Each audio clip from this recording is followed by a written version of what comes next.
Buenos días a todas y a todes. Bienvenidos y bienvenidas a este podcast que va a mostrar los resultados de una investigación que hemos realizado en conjunto el Consejo Nacional de Ciencias, Humanidades y Tecnología CONACYT a través de los proyectos PRONACES y la Universidad Autónoma Metropolitana Iztapalapa, que se denomina Hacia un encuentro de saberes sobre género y sostenibilidad, el papel de los conocimientos locales en la generación de políticas de vivienda y hábitat con perspectiva de género. Este espacio lo hemos creado para difundir y reflexionar sobre los principales resultados del proyecto, y hoy día nos acompañan el doctor Pedro Suñé Martín, doctor en Geografía y coordinador de la licenciatura en Geografía Humana, y el maestro Adrián Giovanni Trejo, profesor investigador de la licenciatura en Geografía Humana. Juntos han desarrollado la investigación de la casa a la calle, de la calle a la colonia y de la colonia a la ciudad, el contexto socioespacial del área de estudio que es la alcaldía de Iztapalapa. Buenos días, Pera. Buenos días, Adrián.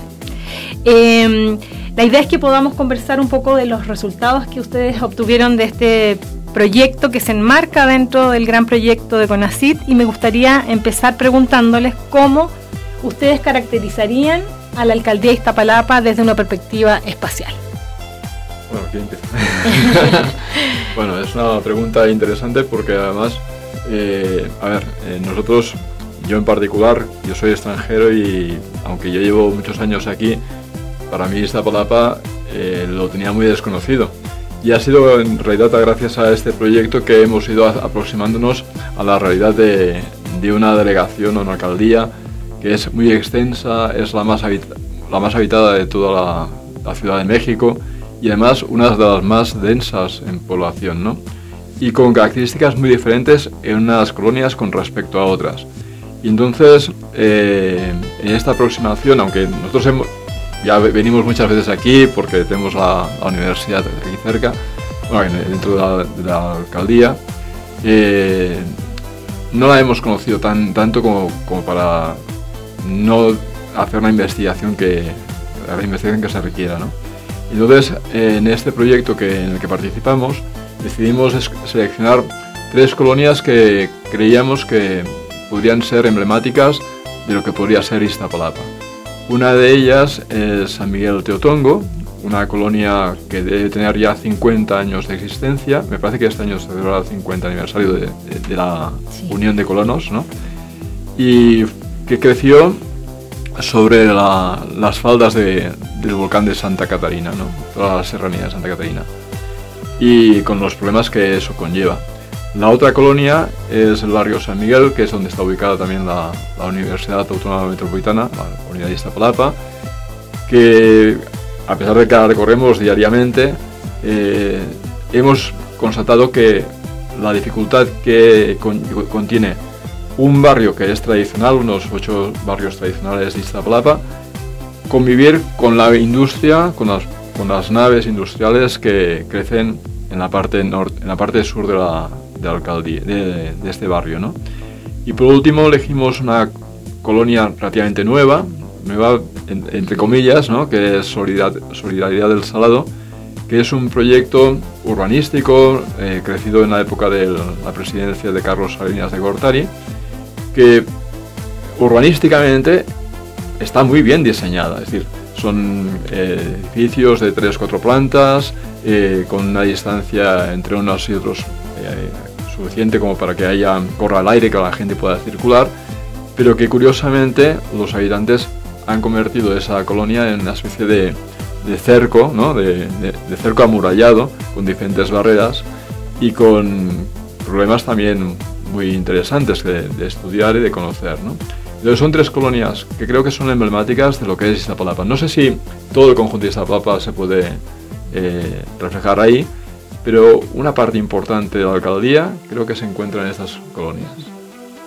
Okay. Adrián, ¿algo más? Sí, asimismo también es pues importante mencionar, justo Iztapalapa es un mundo en sí, al ser la alcaldía más poblada de la Ciudad de México, y además de tener distintos matices en cuanto a las diversas colonias, también algo importante en resaltar es su relieve, la formación fisiográfica que tiene, nos muestra diferencias importantes. Un ejemplo en las colonias de estudio es la colonia San Miguel Teotongo, que está enclavada en las faldas de la Sierra de Santa Catarina, pues tiene de entrada unas problemáticas también relacionadas con su ubicación. Es una zona con muchas pendientes, es decir, tiene grandes subidas y bajadas, y en este aspecto en donde la gente puede caminar, pues ya en sí representa una dificultad a veces, ¿no? Incluso para la movilidad. Otra parte también es la colonia o barrio San Miguel, más ubicado hacia la parte baja, ya en una zona más plana. Desde luego tiene la disponibilidad del metro y como una mejor conectividad al respecto de las otras colonias, pero es predominantemente plana. Asimismo, la colonia El Salado también son colonias en sí muy planas, en donde probablemente el moverse, el caminar se facilita, no son tan amplias, pero sí tienen una gran cantidad también de población y de servicios que cubrir. Entonces sí es importante también tener esa parte, y también contemplar que al estar en una zona baja pues pueden lidiar hasta con las inundaciones ocasionalmente. Sí, yo añadiría que bueno, en realidad 1/3 de la alcaldía es montañoso, cuando mi idea original de Iztapalapa era bien plano, ¿no? Y bueno, eso, y no solamente plano, sino que incluso con pequeñas zonas deprimidas, que es donde se encuentra, por ejemplo, relativamente el Solidaridad del Salado, que está justo al lado de un pozo de absorción, un pozo de... un vaso regulador. Un vaso regulador, ¿no? Y entonces eso hace que, claro, todas las aguas se concentren ahí. Y en caso de lluvias extremas, que es lo que puede pasar cotidianamente, y más ahora en una perspectiva de cambio climático, eso puede ser un problema muy grave, ¿no? De hecho, las inundaciones no son alejadas de la ciudad, ¿no? De esta alcaldía, digo. ¿Y ustedes qué se plantearon en la investigación? ¿Qué buscaron conocer, o por qué este título de la casa a la calle, de la calle a la colonia y de la colonia a la ciudad? ¿Qué quieren mostrar con esa idea? Mira, nuestro engarce en el proyecto de CONACYT, el que has dirigido, fue complicado, porque nosotros no somos especialistas ni en género, ni en tema de cuidados, ni muchas cosas de estas que se han planteado en el proyecto. En realidad fue un aprendizaje desde el principio hasta el final. Y entonces teníamos que buscar un tema que fuera bien a nosotros, que nos permitiera pensar geográficamente ese espacio y que nos sintiéramos relativamente cómodos. En esto dimos sentido al concepto de cuidados, pero desde la perspectiva nuestra, desde la perspectiva la que somos formados, ¿no? Que es la geografía. Y entonces entendimos que una cosa es, bueno, que el cuidado no está exento de dos cosas que son básicas en cualquier ámbito urbano, que es, una cosa es el ser de la ciudad, por decir, ¿no? Lo que es, por ejemplo, la construcción misma de las viviendas, unas viviendas agrupadas en manzanas que conforman calles, y calles que se agrupan después en colonias, y colonias que se agrupan luego en otras dimensiones, ¿no? Y otra cosa es el vivir en esos entornos. Entonces diferenciamos dos cosas importantes, el ser y el estar, ¿no? El ser y el estar, el ser significa esos elementos. Bueno, a ver, lo digo más claramente. Cuando estudiamos una ciudad, básicamente nos ceñimos a las formas de la ciudad. Bueno, muchas veces nos quedamos en las formas de todo, ¿no? No solamente de la ciudad, sino también de los paisajes en general, ¿no? Bueno, ¿qué forma tiene la ciudad? Bueno, tiene unas calles con una forma determinada, tiene unos edificios con otras formas, tiene, no sé, varios elementos que nos hablan de las diferentes formas que tiene las cosas, ¿no? Pero las formas de las cosas no nos dicen gran cosa sobre cómo la gente vive estas formas, ¿no? Por ejemplo, en el caso de Solidaridad del Salado, las formas son urbanísticamente perfectas, es decir, bloques aislados, como mencionaba antes, con espacio suficiente como para estacionar el vehículo, para que haya también movilidad interna y para que los chicos que vivan allá puedan jugar en ese espacio. Pero ese espacio diseñado ha tenido que acomodarse a las necesidades de la población. Y por otro lado tenemos el otro extremo, ¿no? Que sería San Miguel Teotongo, una colonia ceñida sobre las faldas de un volcán, que no había nada más que pues nopaleras y cactáceas y mucha roca, y mucha pendiente, un terreno que era un mal país en el sentido de geológico, es decir, un campo de lava. Y entonces ese campo de lava que era agreste y que era difícil de habitar, lo han hecho habitable. Pero lo han hecho habitable un poco a partir del propio saber de la población, ¿no? Entonces ellos mismos han generado sus formas. No sé si son las ideales para que el ser de la ciudad se funcione, pero sí para el estar en la ciudad, ¿no? Entonces han construido sus viviendas, han construido sus calles, poco a poco, a partir de mucha labor de diálogo, mucha labor entre ellos mismos, ¿no? Y la fueron conformando en función de necesidades, en función de lo que se pretendía conseguir, ¿no? Es decir, poder estar en la ciudad, ¿no? Entonces eso es las principales ideas que nos llevan a cuidar, entender el cuidar. ¿Qué cuidamos? Pues tenemos que cuidar que nuestra casa que sea la adecuada para poder satisfacer nuestras necesidades, que sea la calle también segura o la calle adaptable a nuestras necesidades, ¿no? Con la dificultad del terreno, ¿no? Y así continuamente para que todo el conjunto que va desde habitar la vivienda hasta mi integración al conjunto urbano de la Ciudad de México sea lo más armónico posible. No siempre se consigue, porque el saber de la gente es limitado y a veces el saber de la gente se limita a sus necesidades básicas. Y entonces esa falta de lectura para integrarse al conjunto urbano hace que se tengan que hacer muchas más intervenciones. Es decir, tenemos que convocar a un diálogo con la gente que realmente tiene otra perspectiva, ¿no? Esa es la idea que hemos perseguido. Y es interesante porque una de las ideas fuertes del proyecto y una hipótesis fundamental es que hay saberes en las comunidades y sobre todo en los grupos sociales que hacen de terrenos que no son habitables un lugar para vivir. Que muchas veces las viviendas como diseño no dan respuesta a las necesidades de las personas, por lo tanto aquí vemos claramente cómo hay esa disparidad muchas veces de criterios de saberes más técnicos y de los saberes populares. Adrián, ¿quieres decir algo sobre eso?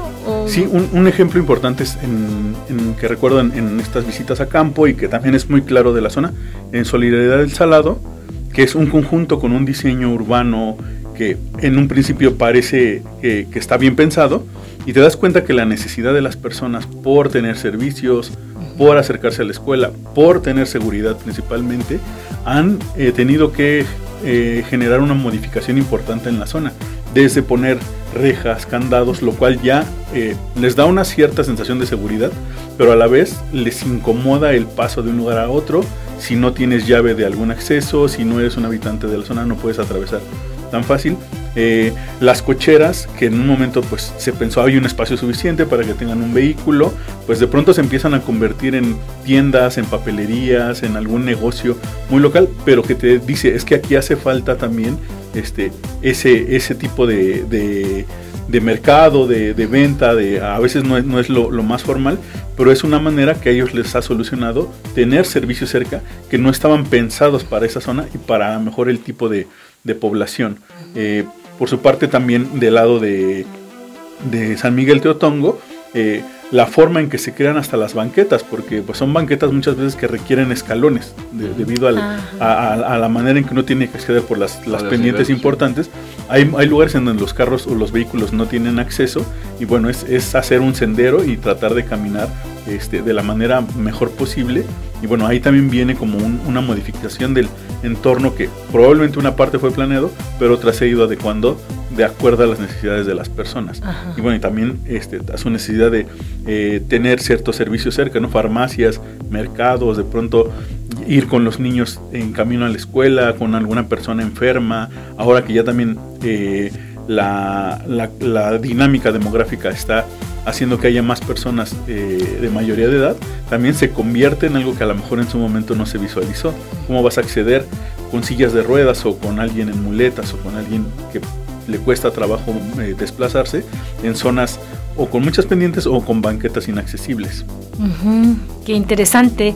Y eso nos hace pensar entonces en el vínculo entre la vivienda, la calle, el barrio y la ciudad. Sí, no, la verdad que ya repensando un poco los datos que vamos recopilando de población, edad de la población, aunque San Miguel Totongo es una población relativamente joven comparado con San Miguel, el barrio San Miguel, ¿no? Es una población joven, pero que ya tiene 50 años. La gente que llegó allá poblando, que tenía 30 años, 25 años, ahora tiene 75, ¿no? Y entonces, claro, esa persona que de repente subía y bajaba escaleras de esos edificios, porque hay edificios de 3 o 4 plantas, ¿no? Bueno, y ahora cómo llego hasta la 4ª planta si tengo la espalda mal, tengo la cadera mal, entonces además cargando con el mandado, ¿no? Entonces el problema, bueno, quizás es exagerado, pero aunque la gente se habitúa pues a la pendiente y todo eso, hay pendientes muy elevadas, 25% de pendiente. Es decir, hay transporte público que le cuesta subir algunas calles, y entonces los oyes en primera marcha, ¿no? Y no pueden subir con la pendiente. Y entonces, bueno, está bien, he llegado hasta arriba, pero me quedo sin frenos a la bajada y muero. O sea, el riesgo es un riesgo brutal. Entonces, pero también la dificultad de que esa movilidad interna sea lo más accesible posible. Es decir, cuando se pensó en poner escuelas, nunca se pensó en la pendiente. A ver, en San Miguel Totongo, ¿cuántas escuelas hace falta? Pues 3 escuelas, ¿no? Una arriba, otra en medio y otra abajo, ¿no? Bueno, ¿y cómo llego a mi escuela? ¿Cómo llego a la clínica de salud? ¿Cómo llego al mercado, no? Es complicado. En el barrio San Miguel quizás es más sencillo, porque todo es más plano y tal, pero bueno, no está exento de dificultades, porque hay una parte de San Miguel que está ocupado por camiones, por industria que requiere pues una cierta movilidad. Entonces, habitar al lado de estas industrias tampoco es lo más adecuado, ni está pensado así. El tema de la inseguridad es considerable, el tema de, no sé, ciertos riesgos del propio vehicular, ¿no? El propio parque vehicular es complicado. Y en El Salado, pues lo que decía Adrián, ¿no? Un barrio perfectamente planeado, pero nunca se pensó que la gente tenía que comprar. Oiga, ¿y dónde compramos? Bueno, pues se nos olvidó hacer el mercado, ¿no? ¿Y dónde van a estudiar nuestros hijos? ¡Ay, se nos olvidó poner la escuela! Entonces fueron soluciones un poco improvisadas que al final se estabilizaron, y como explicaba Adrián, Giovanni, en realidad en Solidaridad del Salado no hay tiendas dentro de la estructura. Entonces, ¿dónde montamos nuestro negocio? Entonces sacaron a la calle pues unos contenedores, ¿no? Y aquí tenemos la farmacia, aquí la peluquería, aquí la carpintería, aquí el taller de motos, ¿no? Que fueron solventando unas carencias que desde la planeación no eran pensadas, ¿no?